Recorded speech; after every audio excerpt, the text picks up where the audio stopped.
You and me, Wembley Stadium, 93,000 against Carl Froch, or is it Carl Froch against John Fury? It's got to be Wembley Stadium. Carl Froch, the former British world champion, responded to John Fury's recent tirade against him for casting doubt on the Gypsy King's resume by quietly making fun of Fury's massive persona. But when it comes down to a real fight, and when he gets called out, suddenly it's crickets. You've been out the Nick, you've not had a fight with anybody. I remember a guy called Mickey Theo, there's a couple of others as well. But Porky Russ, on Porky's Corner, put a big few banners up, didn't he, around Manchester for 18 months. An 18-month campaign calling you out to fight Mickey Theo for charity. You went silent! The big hard man, 100 hour on the hard road, the fighting man. Didn't want to fight, didn't want any of that smoke. So, hi. It is rather amusing given how much of a booming voice this is all clearly related to John Fury, who suffered a nasty cut above his eye during sparring just weeks before the highly anticipated Tyson Fury vs. Alexander Usyk fight was rescheduled for May 18. A lot of people have recently developed an interest in the latest drama between Carl Froch and John Fury. Usually, John Fury causes trouble before his son fights. For example, when the Gypsy King faced Francis Ngannou in the past, John Fury's trainer, Mike Tyson, stirred up controversy and had people talking, but Ngannou was taken back. John Fury never again mentioned battling Iron Mike, and everyone was left stunned by his near victory over the Gypsy King. Make sure you hit the subscribe button on the channel and enable the post notification bell so you don't miss any upcoming videos with Combat Sports World Boxing analyst Carl Froch. Recently, the former super middleweight world champion made waves by criticizing Tyson Fury's boxing record. The quality of opponents that Fury has faced and the potential that his achievements in the ring have been exaggerated were discussed in response to Fury's comments. And I said last week, Tyson Fury, you look at his resume, okay, he's a brilliant fighter and he's potentially one of the best. Especially if he ends up fighting and beating Usyk and goes down that road and maybe gets a fight with Anthony Joshua, which we all want.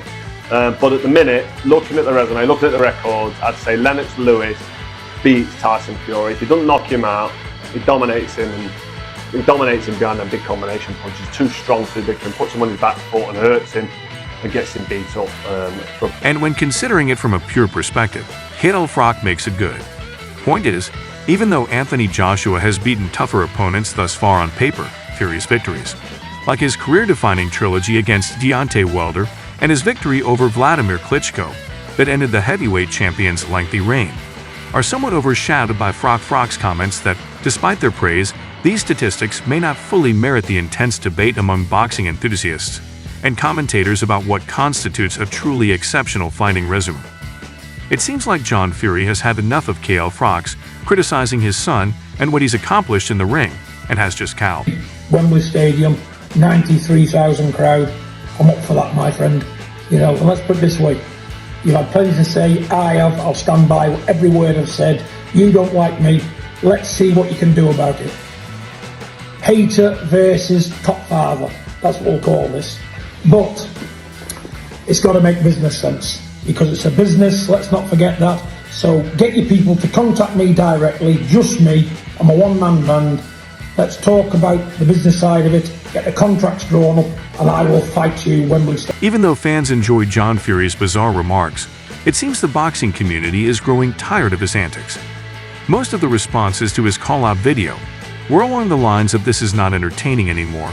Same old Fury is all a bunch of frauds, Froch will accept," followed by the fat fraud pulling out with a fractured eyelash and calling Froch a dosser. Before we get any further into the story, footage, what are your guys' opinions on the whole thing? Given that Carl Froch is 46 and John Fury is nearly 60, do you think KFR and John Fury should get back in the ring and end their feud, or is this all just a way to make up for Tyson Fury's pullout? Comment below. It would make for an interesting fight to watch, and we've all seen John Fury on the bag, ready to go in any situation.